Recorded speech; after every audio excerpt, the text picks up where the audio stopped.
Of course, Regional Director Benjamin Paragas, Regional Director ng DepEd, ang gracious host ko ngayong umaga at seatmate ko rin ngayong umaga.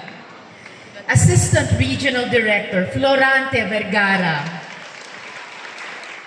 ang ating mga Schools Division Superintendents, kasama po si Ma'am Cherry na nagbigay sa atin ng napakaganda ring message kanina, at ang ating mga School Division Assistants. Palakpakan po natin silang lahat. Silang mga School Division Superintendents at Assistants ng siyam na dibisyon ng Region 2. Yes, palakpakan po natin. Okay lang po yan. Siyempre, ang ating host, School Division Superintendent, nabanggit ko nga si Ma'am Cherry Ramos at si ASDS Chelo Tanan. Ang iba't iba po nating mga faculties at faculty members na nandito, palakapan po natin sila. Ang mga hindi natin malilimutan habang buhay ng mga guro at mentor natin. Siyempre, higit sa lahat, ang pinakamamahal naming lahat ng mga student journalists. Dapat lagi niyong palakpakan at i-cheer ang isa't isa. Ang ating mga coaches, palakpakan po natin. Mga mentors, palakpakan po natin. At siyempre, ang mga kasama nating media partners at press na hanay nila ang sasamahan ninyo kapag kayo rin ay nag-e-exercise na nitong dakilang propesyon ng pagiging mamamahayag. Palakpakan po natin sila. Kanina, di ba, binigyan ko ng pangunahing pansin ang ating mga mahuhusay na campus journalists. Alam ko, hindi lang kayo sobrang talino, sobrang Latina at Latino pa. Okay, hindi kulang ang self-confidence ng mga campus journalists ng Region 2. Mabuhay po kayo!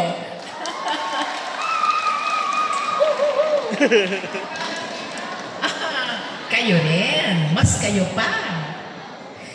Noong April 4, pinagdiwang natin ang Hug a News Person Day. Alam mo ba yun? Di pa naman masyadong matagal ang nakalilipas at di rin naman masama na patuloy natin i-appreciate ang ating mga tagapagbalita. Kaya, sige nga, i-hug nyo ang katabi nyo at sabihan sila, I appreciate you. Yan. Di ko lang nakikita at naririnig, nararamdaman ko ang mutual appreciation sa hanay ng mga Region 2 campus journalists. My own journey as a reporter is one that I often describe as a series of happy accidents. Hindi ko rin naman talaga pinlano na maging leader o maging lingkod bayan. In fact, ang kinuha kong kurso nung college ay hindi rin naman journalism, kundi AB Social Sciences. Ayan, may ilang mga kapwa-soksay dito, narinig kong pumapalakpak. Dahil sa mga aral na yan, karanasan at pakikilaho, unti-unti akong namulat. Natuto muna akong makiramdam. Saka ako natutong maging journalist at kalaunan maging leader. Nasubukan ka rin magtrabaho sa GMA. Nasa NCR and GMA 7. Yes po, dati akong kapuso. News anchor po doon. Oh. Nako, gagawin nyo rin yan at hihigitan pa. Nakatrabaho ko pa nga noon ang mga haligi ng industriya at journalism, gaya ni na the late, great Mike Enriquez. Yes. At nakita ko up close and personal sina Mel Chanco. Batchmates din kami at magkakaibigan hanggang ngayon ni na Miss Vicky Morales. Salamat. At Marga Ortigas sa 7. this experience working in the media and being a student of the social sciences continues to inform my work as a senator. It teaches me to think critically, feel deeply, and act with compassion.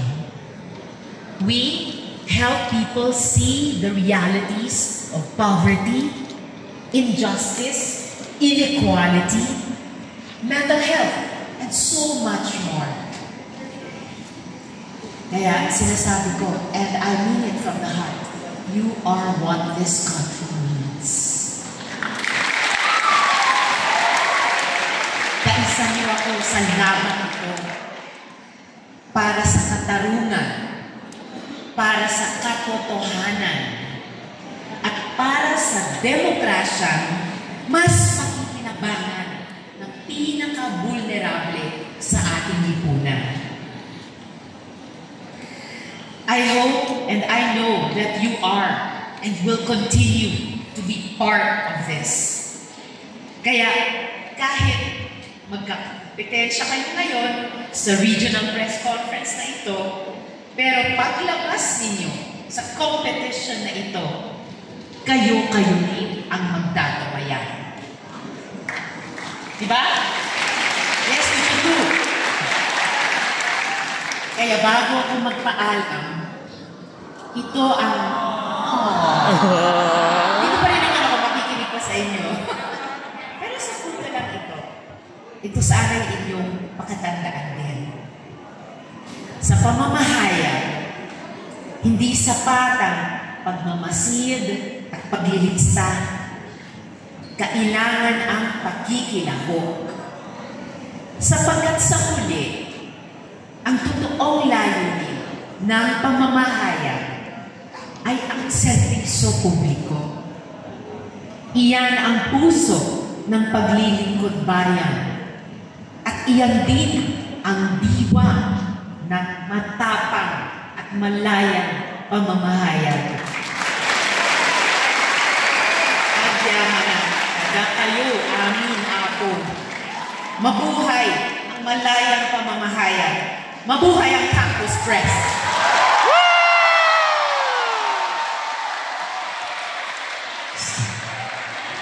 Thank you so much, our beloved Honorable Ana Teresa Risa Navarro Hontiveros Paraque.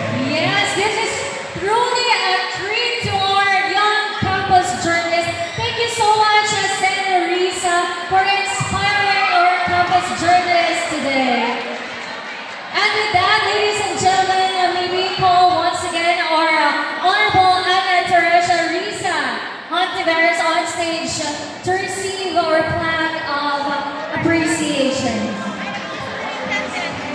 First, to be presented by our Regional Director, Assistant Regional Director, and all the SDSS and ASDSS of the 9 SDOs of Region 2. The citation reads, plaque of appreciation is given to Honorable Ana Teresa Risa and Hontiveros, Senators, Senate of the Philippines, in recognition of our distinguished presence and invaluable contributions as the guest of honor at the 2025 Regional Schools Press Conference, convened to honor the exemplary achievements of the 2025 Most Outstanding School Paper Advisor and Most Outstanding Campus Journalist.